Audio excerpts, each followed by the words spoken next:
masih setia menyaksikan bukan perempuan biasa di TV Sulsel. Kita kembali ke Bu Nini, seorang womanpreneur, motivator dan juga ibu rumah tangga cerdas. Oke, tadi pertanyaan saya mengenai atau seputar prestasi nih, boleh dirunut ya, prestasinya apa aja nih yang udah didapatkan dari kecil sampai hari ini, itu apa aja nih, Bu Nini? Oh iya. Ya, jadi mulai dari prestasinya mulai dari SD sering tampil seperti itu, kemudian di SMP itu ya itu dia mewakili Jambore Nasional. Kemudian saya satu-satunya yang pertama lulusan SMP saya itu yang kepala NEM-nya itu kepala 4, maksudnya tertinggi lah selama ada SMP itu waktu itu. Di SMP Majanang itu saya orang yang pertama yang keluaran situ yang tertinggi nilainya selama ada SMP itu. Kemudian saya banyak mengikuti lomba-lomba nyanyi, baca puisi waktu SMP. Kemudian ikut-ikut kegiatan kalau ada musabakah itu saya terjemahan Al-Quran, itu berprestasi juga di situ. Untuk di SMA-nya sih enggak terlalu. Tapi setelah saya bekerja mulai dari karyawan biasa sampai saya ke level manajer. Seperti itu, dan itu alhamdulillah saya pindah-pindah kerja, saya enggak boleh hampir dikata saya enggak pernah melamar. Dalam artian semua teman-teman mungkin karena pergaulan juga ya, selalu mengajak saya untuk join di perusahaannya. Jadi kalau dilihat dari CV saya sepertinya saya itu orangnya bosan-bosanan, tapi tidak ternyata tidak seperti itu. Saya berpindah-pindah itu karena temannya mengajak, ayo saya lagi di sini, kamu join aja di sini. Jadi saya ke situ lagi. Jadi untuk tapi cocok ya? Cocok banget. Jadi alhamdulillah juga saya orangnya yang gampang menyesuaikan keadaan. Jadi lamaran itu sekedar formalitas aja kan, nggak lucu kalau tiba-tiba masuk nggak ada lamaran. Sempat dapat prestasi penjualan marketing juga ya? Iya benar sekali. Apa sih Ibu? Jadi ceritanya 2021 saya break kerja kantoran karena kan untuk kita kerja kantoran itu ibu-ibu seperti banyak presurnya lah, sekalipun kita punya jabatan yang luar biasa bagus ya. Jadi saya memutuskan untuk ya udahlah saya mungkin bisa bisnis yang lain aja. Kemudian saya diajak gabung. Pertama sih suami saya yang duluan bergabung. Kemudian ada teman saya namanya Mbak Rati. Dia bilang udah join aja jadi agen properti. Jadi saya join di situ.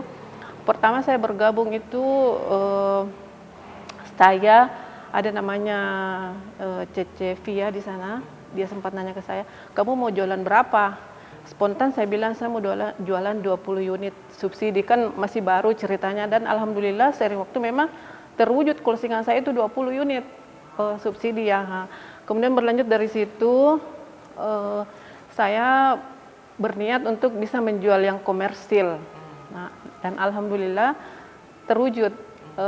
Menurut Cece Widya, foundernya Landmark itu, selama ada Landmark, saya orang pertama yang mengclosingkan apartemen Vida View, dan itu closing ganda.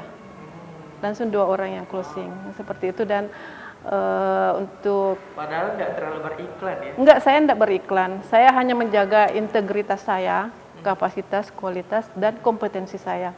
Jadi saya menempatkan diri saya itu bagaimana saya bisa menjadi magnet bagi rezeki saya, seperti itu. Iya. Jadi itu ya, mulai dari prestasi akademik dan non akademik ya, semua ini bicara ya. Betul. Gitu, nah kalau misalnya aktivitas-aktivitas yang lain semacam mungkin ikut seminar, lokakarya, pelatihan atau mentoring, itu apa aja sih dan di mana saja dan kapan tuh? Oh iya. Boleh dijelasin ke pemirsa? Ya. Kalau saya sih dari dulu, saya tidak tahu entah kenapa kalau saya mendengar ada seminar seperti memicu adrenalin saya untuk saya harus ada di situ sebagai saya harus hadir di situ sebagai peserta seminar. Saya suka sekali dengan peserta yang menjadi peserta di seminar-seminar itu. Pernah juga saya jadi pemateri di sebuah networking untuk product knowledge seperti itu. Kemudian untuk di circle saya sekarang di bisnis skincare itu saya selalu jadi MC-nya. Kemudian boleh dong diundang-undang. Boleh lah. Seperti itu, iya ya. seperti itu. Kemudian kemarin juga baru selesai workshop bersama Coach Judika tentang marketing properti seperti apa. Dan ya seperti itulah, bagi saya tidak ada momen yang terlewatkan tanpa saya tampil. Jadi kemarin saya buat puisi dan saya tampil membaca puisi lagi. Puisi juga? Iya, saya bisa nulis puisi juga. Seperti itu. Ya. Ya. Multi talent ya. Ya, seperti itu. Nah, kalau dengar-dengar juga bisa jahit, Iya. bisa nyulam dan jago banget masak. Iya. Boleh tahu nggak jahit apa sih, nyulam apa gitu? Jadi seperti ini.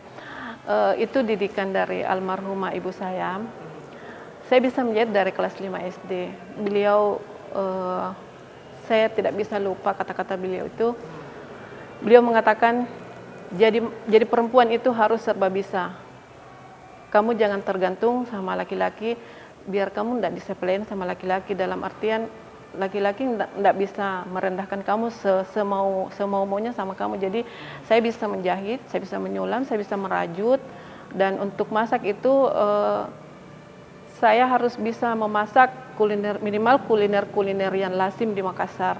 Jadi anak-anak saya tidak perlu jajan lagi. Jadi anak-anak saya tinggal merequest, saya mau makan ini, dan saya harus bisa masak itu. Dan alhamdulillah boleh apa sih namanya ketika ya, iya maksudnya hasil masakannya itu beda-beda tipis lah dengan kuliner-kuliner di luar seperti itu. Nah, kalau untuk ketiganya nih, menjahit, menyulam dan memasak ini orang boleh pesan order nggak sih atau gimana sih? Untuk menjahitnya mungkin itu hobi saja. Setidaknya kalau ada pakaian-pakaian yang perlu dipermak atau apa, saya tidak perlu ke tukang jahit lagi. Saya jahit sendiri karena saya punya mesin sendiri, sekaligus menyalurkan bakat. Kemudian merajutnya itu ya setidaknya apa sih songkok-songkok apa itu saya buat sendiri buat suami dan anak. Kemudian untuk masak, mungkin untuk kuliner-kuliner saja boleh dipesan, mulai dari kue dosnya atau apa, dan saya punya masakan recommended, risol mayo. Kayaknya butuh ini nih, saya pengen kayak boleh. Boleh banget, iya. Iya. Iya, boleh tuh, boleh. Luar biasa. Nah, kita sedikit ke kampung halaman nih. Bu Nini kan lahir di Malino, di Majanang. Dibesarkan di sana juga ya? Iya. Sampai pertengahan gitu ya? Iya, betul. Beranjak dewasa gitu? Iya, dari sampai tamat SMP saya di sana. Saya pengen lebih tahu nih mengenai Tinggi Moncong ya, untuk mungkin pemirsa yang ada di rumah juga. Tapi kita akan jeda berikut, kita akan kembali usai berikut ini. Stay tune on TV Sulsel TV Masa Kini.